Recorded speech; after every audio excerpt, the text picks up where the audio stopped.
Dear students, I am Dr. Nusrat Gul and today we'll be studying dispersion. So, when light is incident on this face of a prism, it splits and we see its different constituent colors in the emergent beam.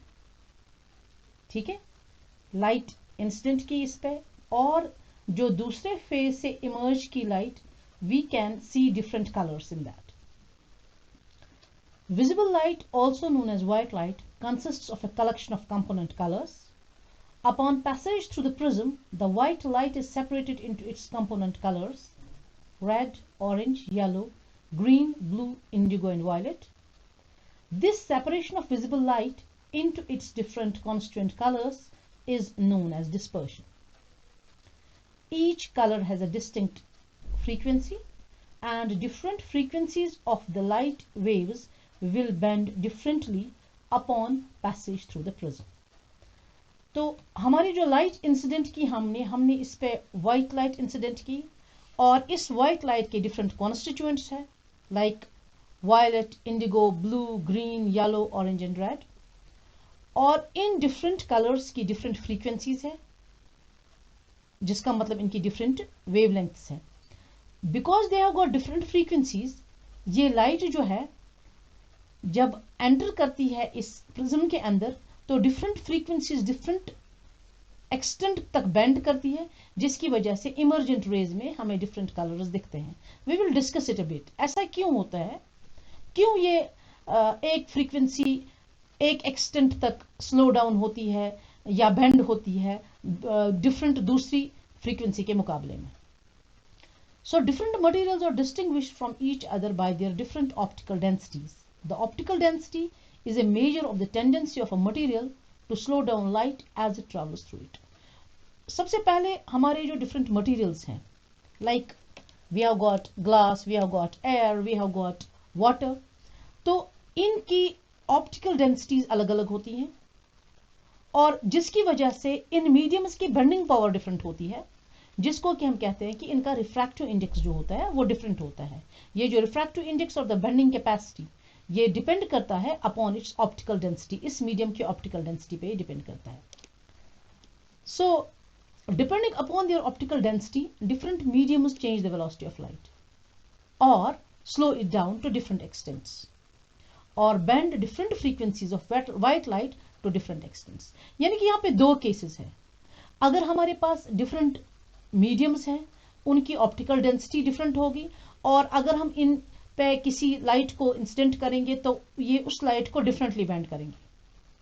दूसरी चीज ये है कि अगर हम एक ही medium लेंगे और इस मीडियम पे हम different frequencies of light incident करेंगे तो डिफरेंट फ्रीक्वेंसीज ऑफ लाइट जो होती है वो डिफरेंटली बेंड करती है, जो कि हमारे पास व्हाइट लाइट में होता है. व्हाइट लाइट में क्या होता है कि हम व्हाइट लाइट इस पे इंसिडेंट करते हैं, लेकिन व्हाइट लाइट कंपोज हुई होती है बहुत सारी डिफरेंट फ्रीक्वेंसी की लाइट कलर्स में, और जब ये कलर्स डिफरेंटली बेंड होते हैं तो इमर्जिंग बीम जो हमारा होता है ये भी डिफरेंटली बेंड होता है, डिफरेंट डिविएशंस होती है, और हम डिफरेंट ये कलर्स ऑब्जर्व करते हैं.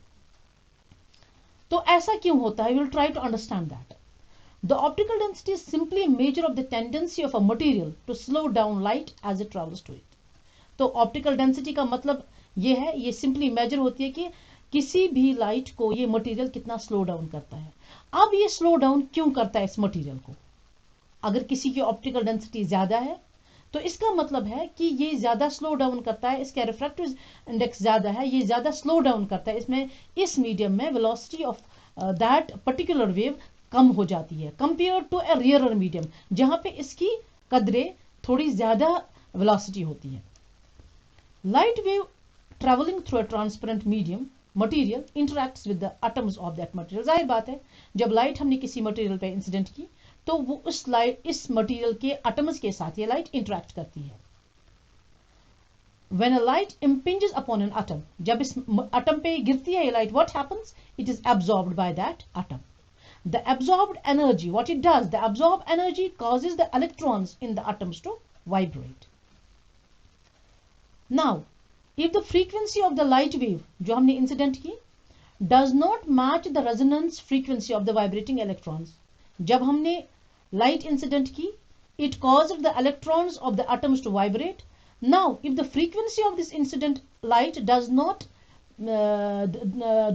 match the frequency of the vibrating electrons, what will happen? The light will be re-emitted by the atom at the same frequency at which it is impinged upon it. So the light will be re-emitted. Light incident होती है, absorb होती है, और जो atom इसको absorb करता है, इस absorption की वजह से the electrons within that atom they vibrate, and if the this frequency of the light does not match the frequency of the vibrating electrons, it is re-emitted. After re-emission, what happens? The light wave then travels through the interatomic vacuum towards the next atom of the material. Once it impinges upon the next atom, the process of absorption and re-emission is repeated. अब ये जो है इस absorption और re-emission में जो light कुछ देर के लिए it is held up, ये कितनी टाइम हेल्ड अप रहेगी वही डिसाइड करेगा कि लाइट जो है वो कितनी स्लो डाउन हो जाएगी. अगर ये ज्यादा देर हेल्ड अप रहेगी तो लाइट स्लो डाउन ज्यादा हो जाएगी. अगर ये कम टाइम हेल्ड अप रहेगी यानी कि फौरन एब्जॉर्ब हो जाएगी और साथ में ही ये री-एमिट हो जाएगी, तब जो स्पीड ऑफ लाइट है वो इतनी ज्यादा स्लो डाउन नहीं होती है. तो इसका मतलब जो ऑप्टिकली डेंसर मीडियम होता है वो इस लाइट को ज्यादा देर होल्ड करता है, जिसकी वजह से एब्जॉर्प्शन और री-एमिशन में टाइम रहता है और जिसकी वजह से हमारी जो लाइट है वो स्लो डाउन हो जाती है. The optical density of a material is the result of the tendency of the atoms of the material to maintain the absorbed energy of the light wave in the form of vibrating electrons before emitting it as a new electromagnetic absorbance. Thus, while a light wave travels through a vacuum at a speed of c equal to 3 into 10 raised to power 8 meter per second, it travels through a transparent medium at a speed less than c. यानी कि vacuum में the absorption since there aren't any these there isn't any material, तो जो हमारी speed होती है it's maximum, while as in case of any medium, any transparent medium, it is absorbed and then re-emitted, and in this process there is some time lag जिसकी वजह से जो हमारी wave होती है वो slow down होती है and it moves slower compared to the speed of this what it is in the free space. The index of refraction value or the refractive index provides a quantitative expression of the optical density of a given medium. यानी कि जितना हमारा refractive index ज्यादा होता है, optical density ज्यादा होती है, slow down ज्यादा होती है ये wave और bending ज्यादा होती है. Materials with higher index of refraction or higher refractive index values have a tendency to hold on to the absorbed light energy for greater lengths of time. That's what I have explained. This absorbed energy is held on for greater lengths of time, ज्यादा देर के लिए hold on होती है ये before re-emitting it to the interatomic void, जिसकी वजह से it gets slowed down और bending भी ज्यादा होती है.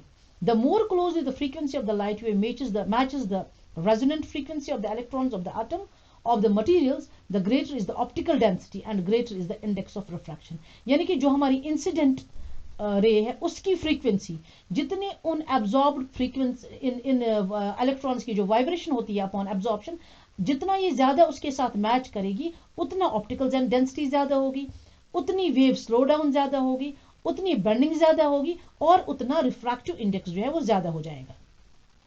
A light wave would be slow to a greater extent when passing through such a material as explained. The refractive index values are dependent upon the frequency of the light. This has to be understood. और यही चीज है जो हमें dispersion में समझनी है basically, क्योंकि हमारे पास मीडियम एक ही है, मीडियम हम बदल नहीं रहे हैं. अगर हम इस पर्टिकुलर मीडियम या प्रिज्म का देखेंगे with respect to the free space या एयर, इसका देखेंगे हम, इसका रिफ्रैक्टिव तो सेम रहेगा, फिर डिस्पर्शन होगा कैसे? इस पे जब हम लाइट इंसिडेंट करेंगे तो लाइट जो हमारी व्हाइट लाइट है that is composed of constituent colors or different frequencies. Since refractive index depends upon the frequencies, इसकी वजह से different frequencies are bent differently, जिसकी वजह से dispersion और distribution of light हो जाती है और हमें different colors देखने को मिलते हैं. For instance, for crown glass, the refractive index value for frequency of white light is 1.53 and the new value for the frequency of red light is 1.51. हम प्रिज्म या तो क्राउन ग्लास से बनाते हैं या फिर फ्लिंट ग्लास से बनाते हैं। फ्लिंट ग्लास में रिफ्रैक्टिव इंडेक्स ज्यादा होता है। जहां तक क्राउन ग्लास की बात है उसमें वॉयलेट लाइट के लिए रिफ्रैक्टिव इंडेक्स 1.53 है और रेड लाइट के लिए 1.51 है, यानी कि वॉयलेट जो है it will be bent more compare to the this red light. The absorption and re-emission process causes the higher frequency या lower wavelength violet light to travel slower to the crown glass than the lower frequency red light। यानी कि जितनी frequency ज्यादा है उतना वो light ज्यादा slow down हो जाएगी, उतना उसमें बेंडिंग ज्यादा हो जाएगी, right. Now it is the difference in refractive index values for varying frequencies and wavelengths that cause the dispersion of light by a triangular prism, as I have explained it. Violet light being slowed down to a greater extent by the absorption and re-emission process refracts more than the red light. When white light enters the first boundary of a triangular prism, there is a slight separation of the white light into component colors.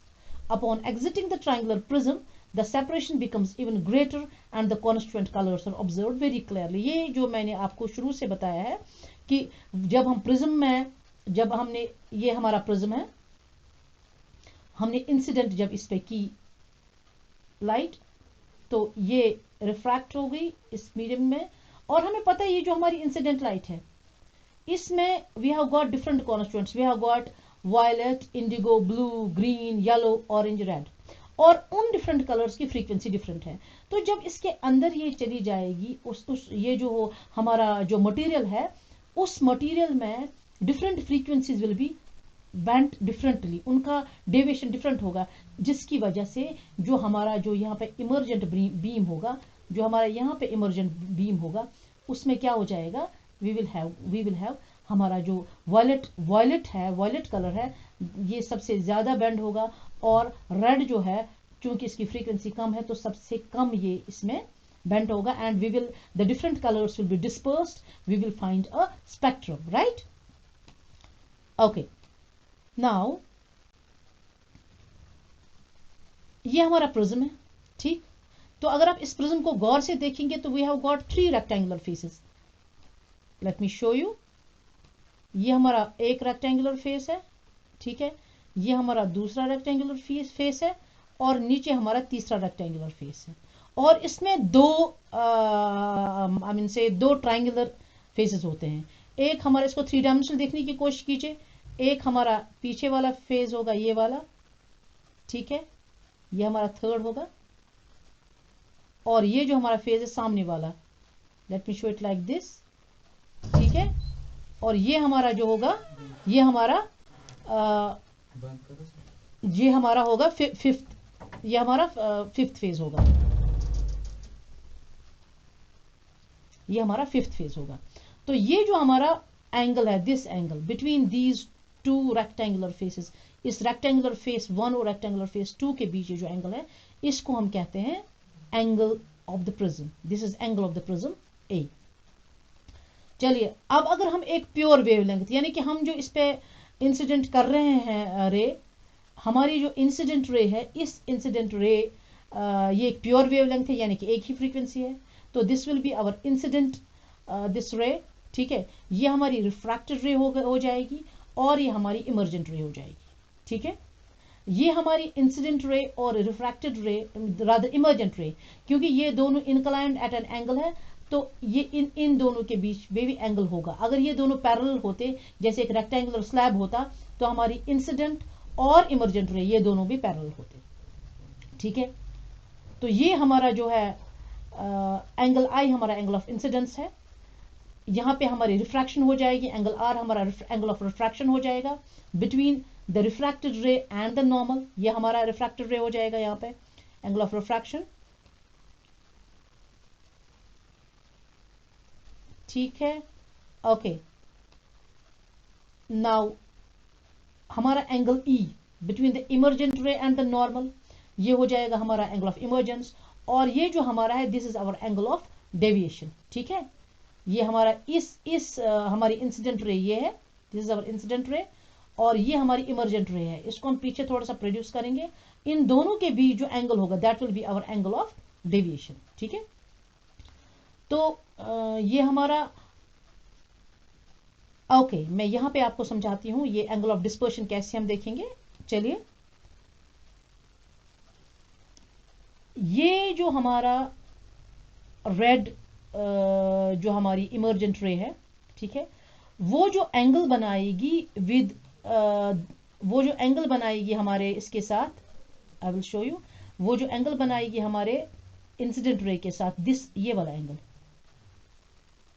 ठीक है, ये हमारा हो जाएगा angle of deviation for this red light. ठीक है, ये red के लिए डिविएशन हो जाएगा। इसी तरह ये जो हमारा ये हमारी जो वायलेट रे है, ये जो एंगल बनाएगी इस इंसिडेंट रे के साथ, यानी कि ये वाला एंगल, दिस वन, ठीक है, this will be our delta V. ठीक है, right.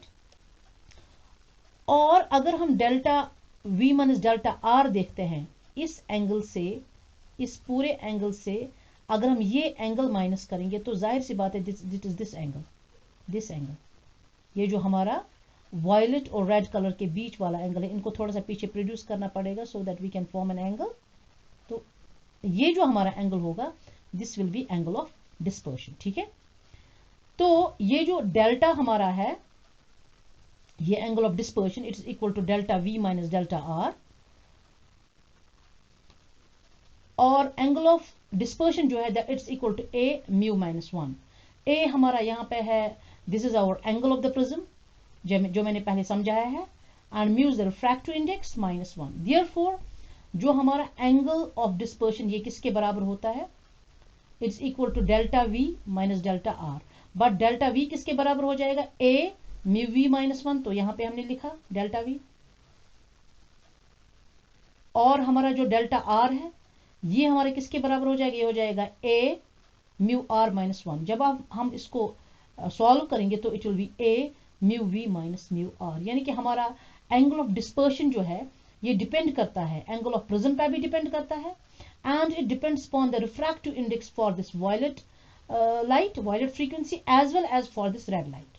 So angle of dispersion हमारा बराबर है A mu V minus mu R, right.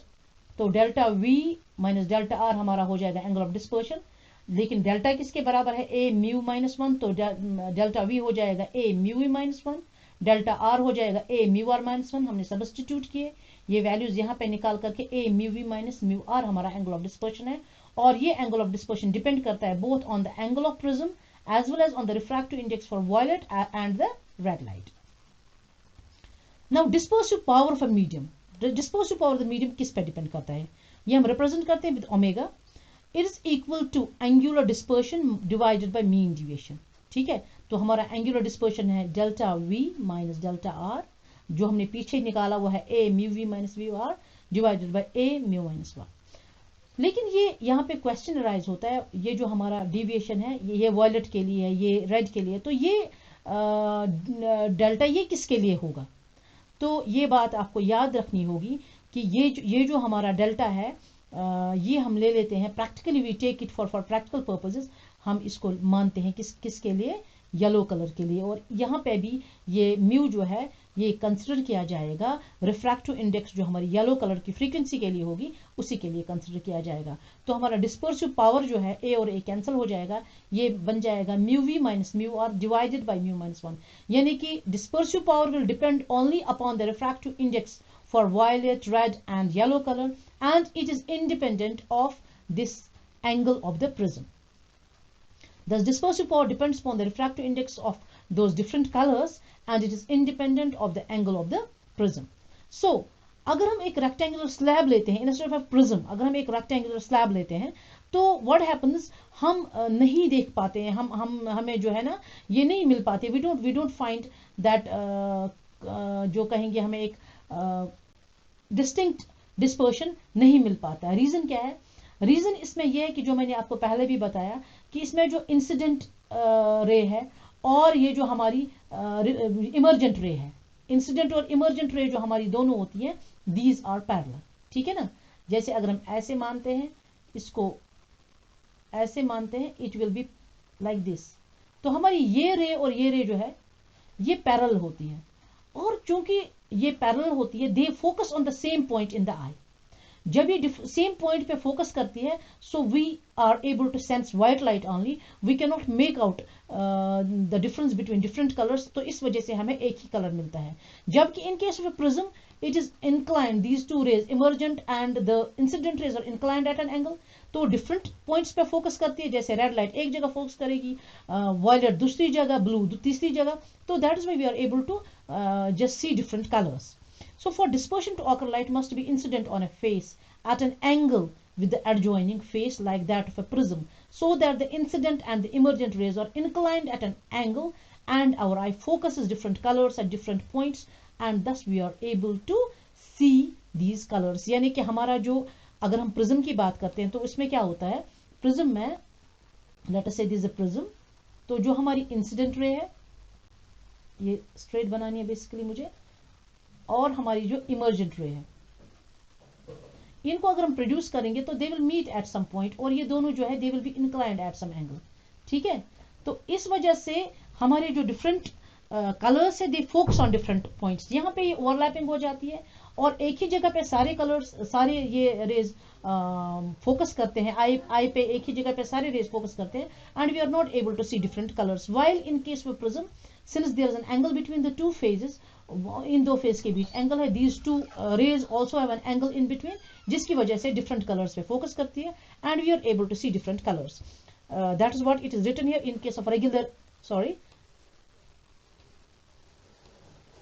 in case of a regular this glass slab, the incident and the emergent rays are parallel to each other such that these rays focus on the same point and as a result our eye senses white color only. Right? Thank you so much. Hope you understood.